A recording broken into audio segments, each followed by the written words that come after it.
আর রাফাত আজকে খাবার অর্ডার দিছে কলকাতায় এসা দেখলাম কলকাতা খাবার দিছে এই যে এইভাবে ফুড পান্ডা। ওদের খাবারটা এইভাবে আসছে প্যাকেটিংয়ে, দেখি কীভাবে আসছে দেখি না কোনোদিন তো আর কলকাতা এই জায়গায় একটু ধরুক, আমার এটা ধরলেই হবো, আর এখানে একটু ধরলেই হবো। এই আমি একটু দেখি কি দিছে ওরে।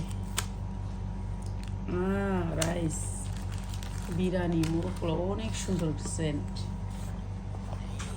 এ মাশাআল্লাহ, অনেক খাবার,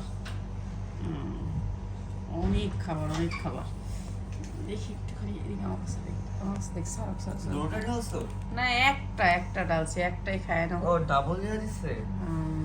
একটু এসিটা বন্ধ করো না, তো খাইতে পারবো না, সব ঠান্ডা হয়ে যায়। 60 টাকা করে পড়ছে একটা, 60 টাকা করে, 160 টাকা 160 টাকা করে পড়ছে, মানে 160 রুপি। মুরগির মাংস হয়েছে 2টা মনে হয়। হ্যাঁ, এই আর যে আরেকটা রেস্টুরেন্টে 190 টাকা করে। আস্তা একটা রান, এই যে দুইটা। আস্তা একটা রান, একটা বড় আলু।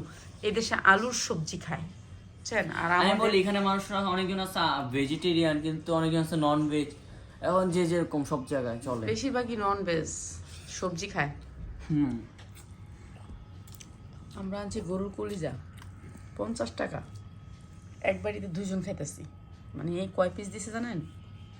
এরকম 6 পিস, 7 পিস, 7 পিস কলিজা দিছে 50 টাকায়। আর গরুর মাংস তো হাড্ডি ছাড়া। এখানে খাবার এত সস্তা। রাফাত খাইতেছে কত জানি? বিরিয়ানি বিরিয়ানি 2 প্যাকেট, একটা মধ্যে 2টা করে রান, 160 টাকা করে। 160 টাকা। আমি আবার ভালো জিনিস খাবার অনেক সস্তা এখানে, আপনি খাবার অনেক সস্তা পাবেন। খাবারের দাম আছে, যদি আপনারা যদি দামি খাবার অর্ডার দেন দেখবেন মাঝে মাঝে এমন মতো দিবে যেটা মজা লাগবে না। খাবার হচ্ছে সস্তা, হচ্ছে পার্ক সার্কাস না, আমি 7 পয়েন্ট মুসলিম এলাকা, সবচেয়ে বড় এখানে কলকাতা। গরুর মাংস সস্তা। এখানে গরুর মাংস সস্তা, মুরগির মাংস দাম আছে। গরুর মাংস একবারে সস্তা।